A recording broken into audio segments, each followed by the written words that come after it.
रतन टाटा एक ऐसा नाम जो इंडियन इंडस्ट्री का पर्याय बन गया है, जो विजन, इंटेग्रिटी और कंपैशन को दर्शाता है। टाटा ग्रुप को अनोखी ऊंचाइयों तक ले जाने से लेकर इम्पैक्टफुल फिलैंथ्रोपिक एंडेवर्स का नेतृत्व करने तक उनका सफर वाकई रिमार्केबल है। टाटा की लीडरशिप ने न केवल बिजनेसेस को ट्रांसफॉर्म किया है, बल्कि अनगिनत जिंदगियों को भी ऊपर उठाया है। एक्सीलेंस, इनोवेशन और सोशल रिस्पॉन्सिबिलिटी के प्रति उनकी अटूट प्रतिबद्धता आज भी जेनरेशंस को इंस्पायर करती है। टाटा का प्रभाव बोर्डरूम से कहीं आगे तक फैला हुआ है। उनकी ह्यूमिलिटी, एथिक्स और नेशनल प्रोग्रेस के प्रति समर्पण के लिए उन्हें एक रोल मॉडल के रूप में रिवर्ड किया जाता है। उनकी लाइफ स्टोरी परसिवियरेंस, कड़ी मेहनत और खुद के विजन में अटूट विश्वास की पावर का प्रमाण है। जैसे ही हम रतन टाटा के एक्स्ट्रॉर्डिनरी जर्नी में उतरते हैं, हम उन प्रिंसिपल्स को उजागर करते हैं जिन्होंने उनकी लेगेसी को आकार दिया है और एक बेहतर कल के लिए इंस्पायर करते रहते हैं। इलस्ट्रियस टाटा परिवार में जन्मे रतन के बचपन को प्रिविलेज और वैल्यूज दोनों ने आकार दिया था। Cathedral and John Connon school और बिशप कॉटन स्कूल जैसे प्रतिष्ठित संस्थानों में उनकी शुरुआती शिक्षा ने उनमें अनुशासन और एकेडमिक एक्सीलेंस की प्रबल भावना पैदा की। बाद में कॉर्नेल यूनिवर्सिटी में आर्किटेक्चरल स्टडीज करने से उनके होराइजन्स का विस्तार हुआ और उन्हें ग्लोबल पर्सपेक्टिव्स से अवगत कराया। इंडस्ट्रियल पायोनियरिंग और सोशल सर्विस की टाटा परिवार की विरासत ने युवा रतन को बहुत प्रभावित किया। उनके परदादा जमशेदजी टाटा ने एथिकल बिजनेस प्रैक्टिसेस और समाज को वापस देने के सिद्धांतों पर टाटा ग्रुप की स्थापना की। यह विरासत रतन के लिए गाइडिंग लाइट बन गई, जिसने उनके लीडरशिप फिलॉसफी और सोशल गुड के प्रति प्रतिबद्धता को आकार दिया। इन शुरुआती इन्फ्लुएंसेस ने उस विजनरी लीडर की नींव रखी जो वह बनेंगे, एक ऐसा व्यक्ति जिसने बिजनेस एक्यूमेन को सोशल रिस्पॉन्सिबिलिटी की गहरी भावना के साथ सहजता से जोड़ा। टाटा ग्रुप में रतन टाटा के करियर की शुरुआत 1962 में टाटा स्टील के शॉप फ्लोर पर काम करने से हुई थी। इस हैंड्स ऑन अनुभव ने ग्रुप के ऑपरेशंस और उसके वर्कफोर्स के जीवन में अमूल्य अंतर्दृष्टि प्रदान की। जैसे जैसे वह रैंक्स में ऊपर बढ़ते गए, उनका शार्प बिजनेस एक्यूमेन और स्ट्रैटेजिक विजन स्पष्ट होता गया। 1991 से 2012 तक चेयरमैन के रूप में उनके नेतृत्व में टाटा ग्रुप ने एक रिमार्केबल ट्रांसफॉर्मेशन किया। उन्होंने टेलीकम्युनिकेशंस, इंफॉर्मेशन टेक्नोलॉजी और रिटेल जैसे नए सेक्टर्स में ग्रुप के एक्सपेंशन का नेतृत्व किया। टेटली टी और जैगवर लैंड रोवर सहित उनके बोल्ड एक्विजिशंस ने टाटा ग्रुप को ग्लोबल स्टेज पर पहुंचाया, इसे एक सच्चे मल्टीनेशनल कंग्लोमरेट के रूप में स्थापित किया। मार्केट ट्रेंड्स को फोरसी करने, अपॉर्चुनिटीज को आइडेंटिफाई करने और कैलकुलेटेड रिस्क्स लेने की रतन टाटा की क्षमता ने एक श्रूड और विजनरी बिजनेस लीडर के रूप में उनकी प्रतिष्ठा को मजबूत किया। रतन टाटा के सबसे एम्बिशियस और प्रसिद्ध एंडेवर्स में से एक दुनिया की सबसे सस्ती कार टाटा नानो का डेवलपमेंट था। लाखों भारतीयों को अफोर्डेबल ट्रांसपोर्टेशन प्रदान करने के अपने विजन से प्रेरित होकर टाटा ने अपने इंजीनियरों को एक ऐसी कार बनाने की चुनौती दी जिसकी कीमत मोटरसाइकिल से भी कम हो। 2008 में नैनो का लॉन्च इंडियन ऑटोमोटिव इंडस्ट्री में एक वाटरशेड मोमेंट था। इसने कार ओनरशिप को डेमोक्रेटाइज कर दिया, जिससे यह आबादी के एक बड़े हिस्से के लिए सुलभ हो गया जो पहले केवल एक कार के मालिक होने का सपना देख सकते थे। जबकि नैनो को अपनी चुनौतियों का सामना करना पड़ा, यह इनोवेशन और सोशल इम्पैक्ट के प्रति रतन टाटा की अटूट प्रतिबद्धता का प्रमाण है। नैनो प्रोजेक्ट ने स्केप्टिसिज्म और ऑब्स्टिकल्स का सामना करने पर भी बड़े सपने देखने, कन्वेंशंस को चुनौती देने और रिलेंटलेसली अपने विजन का पीछा करने की उनकी क्षमता का प्रदर्शन किया।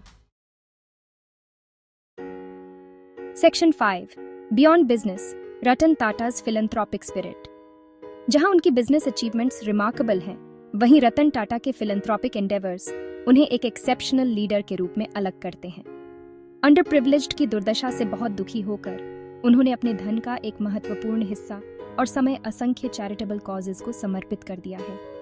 उनकी फिलैंथ्रोपी दूसरों के जीवन में एक टैंजिबल डिफरेंस लाने की सच्ची इच्छा से प्रेरित है। उनके पूर्वजों द्वारा स्थापित टाटा ट्रस्ट्स एक सदी से भी अधिक समय से भारत में क्रिटिकल इश्यूज को संबोधित करने में सहायक रहे हैं। रतन टाटा के मार्गदर्शन में ट्रस्ट्स ने poverty alleviation, health care, education और डिजास्टर रिलीफ जैसे क्षेत्रों पर ध्यान केंद्रित करते हुए अपनी पहुंच और प्रभाव का विस्तार किया है। इन कॉजेज में उनकी पर्सनल इन्वॉल्वमेंट और कमिटमेंट ने दूसरों को नेशन बिल्डिंग में योगदान करने के लिए प्रेरित किया है। Section 6, empowering education and health care in India. Ratan Tata दृढ़ता से मानते हैं कि एजुकेशन और हेल्थ केयर एक न्यायपूर्ण और न्याय संगत समाज की आधारशिला है। टाटा ट्रस्ट्स के माध्यम से उन्होंने पूरे भारत में कई स्कूल्स, कॉलेजेस और हॉस्पिटल्स की स्थापना का समर्थन किया है। ये इंस्टीट्यूशंस अंडरसर्व्ड कम्युनिटीज को क्वालिटी एजुकेशन और हेल्थ केयर सर्विसेज प्रदान करते हैं, उन्हें स्वस्थ और अधिक पूर्ण जीवन जीने के लिए सशक्त बनाते हैं। कैंसर रिसर्च और ट्रीटमेंट में टाटा का योगदान विशेष रूप से नोटवर्दी है। उनके पूर्वज दौराबजी टाटा द्वारा स्थापित मुंबई का टाटा मेमोरियल हॉस्पिटल भारत में एक अग्रणी कैंसर ट्रीटमेंट सेंटर है। रतन टाटा ने हॉस्पिटल के इंफ्रास्ट्रक्चर और रिसर्च कैपेबिलिटीज के विस्तार में महत्वपूर्ण भूमिका निभाई है, जिससे वर्ल्ड क्लास कैंसर केयर सभी के लिए सुलभ हो सके। इन कॉजेज के प्रति उनकी अटूट प्रतिबद्धता, उनकी गहरी सहानुभूति और अधिक न्याय संगत और दयालु समाज बनाने में उनके विश्वास को दर्शाती है। रतन टाटा इनोवेशन और सस्टेनेबिलिटी के प्रबल पक्षधर हैं, जो ग्लोबल चैलेंजेस को संबोधित करने में उनके महत्व को पहचानते हैं। उन्होंने टाटा ग्रुप को रिन्यूएबल एनर्जी, वाटर कंजर्वेशन और अन्य सस्टेनेबिलिटी इनिशिएटिव्स में निवेश करने के लिए प्रोत्साहित किया है। उनका विजन ऐसे व्यवसायों का निर्माण करना है जो न केवल प्रॉफिटेबल हों, बल्कि सोशली रिस्पॉन्सिबल और एनवायरमेंटली कॉन्शियस भी हों। टाटा ग्रुप के अलावा रतन टाटा ने रिन्यूएबल एनर्जी, हेल्थ केयर और एजुकेशन जैसे क्षेत्रों में इनोवेटिव सॉल्यूशंस पर काम करने वाले कई स्टार्टअप्स में व्यक्तिगत रूप से निवेश किया है।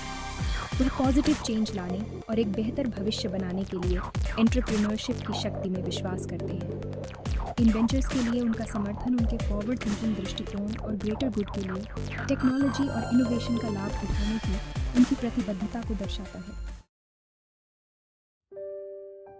रतन टाटा की लीडरशिप स्टाइल ह्यूमिलिटी, इंटेग्रिटी और एम्पैथी की गहरी भावना की विशेषता है। वह अपने एथिकल बिजनेस प्रैक्टिसेस, अपने कर्मचारियों के प्रति अपनी चिंता और सोशल रिस्पॉन्सिबिलिटी के प्रति अपनी प्रतिबद्धता के लिए जाने जाते हैं। टाटा का नेतृत्व पावर या अथॉरिटी के बारे में नहीं है, बल्कि सर्विस और एक पॉजिटिव इम्पैक्ट बनाने के बारे में है। वह एग्जाम्पल के द्वारा नेतृत्व करने और संगठन के भीतर विश्वास और सम्मान की संस्कृति को बढ़ावा देने में विश्वास रखते हैं। उनकी ह्यूमिलिटी और एक्सेसिबिलिटी ने उन्हें टाटा ग्रुप के सभी लेवल्स के कर्मचारियों के प्रिय बना दिया है। रतन टाटा का नेतृत्व एक शाइनिंग एग्जाम्पल के रूप में कार्य करता है कि कैसे व्यवसाय प्रॉफिटेबल और एथिकल दोनों हो सकते हैं, जो एक ऐसे उद्देश्य से प्रेरित है जो केवल शेयर होल्डर वैल्यू से कहीं आगे जाता है। रतन टाटा के जीवन और काम ने इंडिया और बाहर एक अमिट छाप छोड़ी है। वह एस्पायरिंग एंटरप्रेन्योर्स, बिजनेस लीडर्स और दुनिया में कुछ अलग करने की ख्वाहिश रखने वाले किसी भी व्यक्ति के लिए एक इंस्पिरेशन है। उनकी कहानी हमें कड़ी मेहनत, दृढ़ता और किसी के विजन में अटूट विश्वास का महत्व सिखाती है। टाटा की विरासत उनकी बिजनेस अचीवमेंट्स और फिलैंथ्रोपिक एंडेवर्स से आगे तक फैली हुई है। उन्होंने लाखों भारतीयों में गर्व, उद्देश्य और विश्वास की भावना पैदा की है कि वे अपने मन में जो कुछ भी ठान लेते हैं उसे हासिल कर सकते हैं। उनका जीवन दुनिया पर पॉजिटिव इम्पैक्ट डालने के लिए एक व्यक्ति की शक्ति का प्रमाण है। रतन टाटा स्वार्थ और अल्पकालिक लाभ से प्रेरित दुनिया में आशा और प्रगति की किरण के रूप में खड़े हैं। उनका जीवन और कार्य लीडरशिप के सही अर्थ को मूर्त रूप देता है, जो इंटेग्रिटी, कंपैशन और दुनिया को एक बेहतर जगह बनाने के लिए एक गहरी प्रतिबद्धता में निहित है। जैसे ही हम 21वीं सदी की जटिलताओं को नेविगेट करते हैं, उनका उदाहरण एक गाइडिंग लाइट के रूप में कार्य करता है, जो हमें याद दिलाता है कि सच्ची सफलता मानवता के उत्थान और सभी के लिए अधिक न्यायपूर्ण और न्याय संगत दुनिया बनाने के लिए अपनी प्रतिभा और संसाधनों का उपयोग करने में निहित है।